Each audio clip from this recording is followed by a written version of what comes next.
Shalom. Ce Shabbat, nous allons parler énormément de la Vacherousse, puisque ce Shabbat est consacré justement à la mise en place, à la préfiguration du sacrifice de Pessah. Et comme nous avons l'habitude, nous nous préparons à Pessah, nous nous préparons dans l'espoir de pouvoir, si ce n'est le sacrifier, en tout cas en parler, en tout cas l'étudier.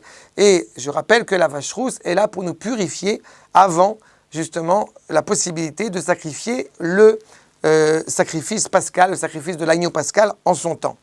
Et dans le maftir, de cette paracha, de la paracha de Shmini, je voudrais mettre en place un parallèle, mettre en évidence un parallèle entre la mort terrible des deux fils de Aaron, Nadav et Avihu, dont je vais parler dans quelques secondes, et la Vacherousse.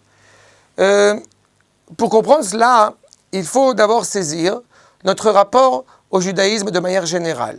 Beaucoup d'entre nous souhaitent ardemment comprendre chacune des mitzvot de manière intellectuelle, de manière rationnelle. Eh bien, nous souhaitons au bout du compte, pour pouvoir mieux adhérer à la mitzvah, essayer de la comprendre, essayer de la cerner dans un cadre qui est profondément intellectuel. Et voilà que l'une des mitzvot les plus importantes qui nous a été donnée, la Vacherousse, justement, eh bien, nous dit clairement « Zot chukat haTorah ». Chukat haTorah, nos maîtres vont nous expliquer justement que ce n'est pas simplement une loi dont le sens dépasse l'entendement, c'est toute la Torah, Chukat haTorah, toute la Torah qui est reliée à ce point essentiel. Quand nous allons expliquer à nos confrères, à nos compatriotes, pourquoi est-ce que nous faisons telle ou telle mitzvah, même la plus simple, j'aurais envie de dire, à saisir, quelle qu'elle soit, il n'empêche que le premier sens, la première raison de la mitzvah pratiquée sera parce qu'ainsi s'est adressé, parce qu'ainsi a parlé à Kadosh Baruch Hu. Dans ce cas-là, eh bien, on pourrait remettre en cause le fait de pouvoir étudier la Emouna, de pouvoir étudier le sens des mitzvot pour mieux s'y rapprocher. Cela, loin de moi de penser cette idée, mais il faut bien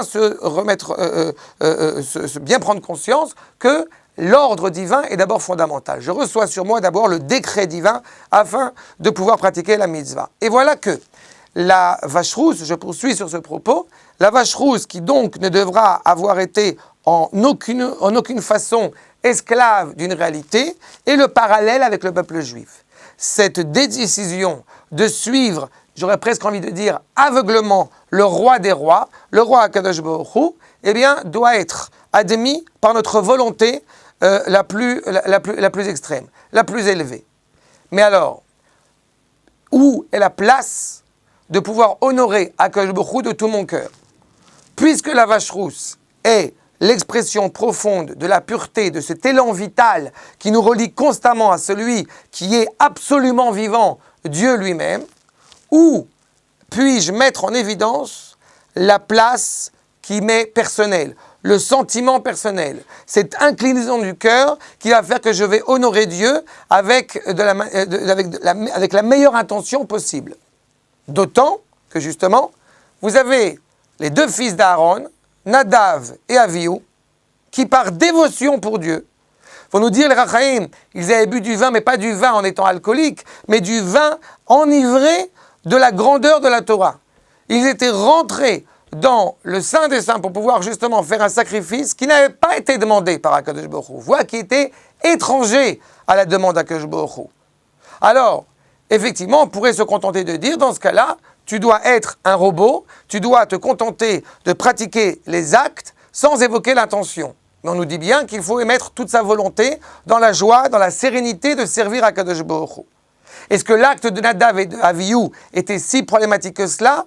Eh bien, il était problématique parce qu'il était énoncé au nom de la collectivité d'Israël. Quand une personne, chacun d'entre nous, veut commettre un acte qui n'a pas été exigé par la jurisprudence, cela est tout à fait louable, à la seule condition que cela n'engage que lui. À sa condition personnelle, dans son fort intérieur, il peut faire tout ce que Akadosh Baruch Hu demande et exprimer son amour en faisant un peu plus. Mais cependant, quand cela est animé par le peuple tout entier, alors cela ne peut pas se pratiquer ainsi. Cela doit être très précis, et d'autant plus dans le Beth Amikdash, cela doit être exactement selon les préceptes pointilleux qui ont été édictés, qui ont été énoncés par Moshe Rabbeinu. Quel est le risque de faire un acte personnel un acte justement qui serait presque individuel pour Dieu, eh bien c'est exactement ce qui va se passer avec cette vache rousse qui a été sacrifiée puis brûlée, où justement, vont nous dire les Chachamim, nous prenons le Etz Erez ve'ezov, le cèdre et le za'atar, des végétaux, des condiments qui sont justement le plus bas possible. On les met ensemble avec un verre à soie justement de couleur rouge et nous allons au bout du compte les renvoyer dans le feu, ishlir el tor srefat apara, de le mettre dans cette vache qui est encore une fois qui a été brûlée. Eh bien, l'explication la plus simple de ces trois éléments est la suivante. Le Etz Erez, c'est un des arbres les plus élevés, les plus hauts qui existent. Le danger de faire un acte individuel, il est qu'il peut être motivé par l'orgueil. Et nous souhaitons que cet orgueil, justement, ne soit pas un orgueil mal placé, soit au contraire une volonté profondément sincère, contrite, de servir à Kadosh Baruch Hu. Donc on l'associe avec le Ezov, avec ces éléments qui sont les plus bas pour justement comprendre que tu ne sers pas à Kadosh Baruch Hu avec une motivation égoïste, mais au contraire, totalement dévoué envers le Créateur. Et puis, justement, Tolat Shani. La couleur rouge, nous disent les Mekoubalim, nous rappelle que cela est relié à la couleur de l'envie. Parfois, il y a un désir ardent que l'homme veut utiliser pour servir à Kadosh Baruch Hu, mais cette envie, au bout du compte, doit être orientée, doit être correctement orientée afin de servir Kadosh Baruch Hu au mieux.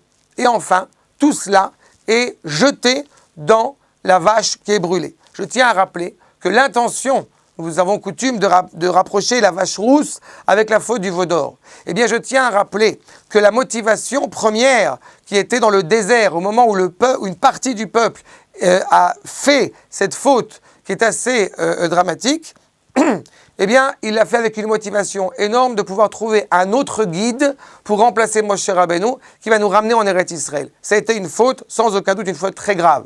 Mais justement, ce qui était le plus grave dans cette faute, c'était la démarche individuelle. C'était fais-nous un Dieu qui va remplacer Moshe. C'est une mécompréhension justement que HaKadosh Baruch Hu s'exprime et s'adresse à tout le peuple. Je ne vais être motivé que par une motivation individuelle de me chercher un guide. Eh bien justement, il nous est demandé expressément de comprendre que HaKadosh Baruch Hu dirige le monde entier et il s'intéresse aussi à ma personne, à mon individualité. Mais ça ne commence pas dans le sens individuel pour aller vers le collectif. Quand je vais faire un acte qui ne m'a pas été demandé par HaKadosh Baruch Hu, eh bien je dois le faire avec la volonté de donner du mérite à tout le peuple. Et pas pour une dimension personnelle, pas pour une aspiration personnelle et égoïste. Voilà ce qui a été la faute du veau d'or et voilà ce qui va le réparer. C'est de reprendre justement cette idée de réparer cette faute, qui était une faute au bout du compte collective, qui a été malvenue à la faute du veau d'or, la répare en voulant purifier le peuple tout entier. La vache rousse, les cendres qui vont être utilisées pour pouvoir nous permettre de sacrifier le Korban Pessah, qui est un Korban, je rappelle, un Korban Tzibour. C'est un sacrifice justement relié à tout le peuple et qui va me permettre individuellement de pouvoir m'y relier. C'est-à-dire que cette vache rousse que je vais brûler, cette vache rousse où je vais mettre de côté tout orgueil personnel, je vais mettre de côté tout l'ego qui peut être le mien, pour une seule finalité, le bien du peuple. Et en cela, ce sera aussi le bien et la grandeur du nom du Créateur. Shabbat Shalom.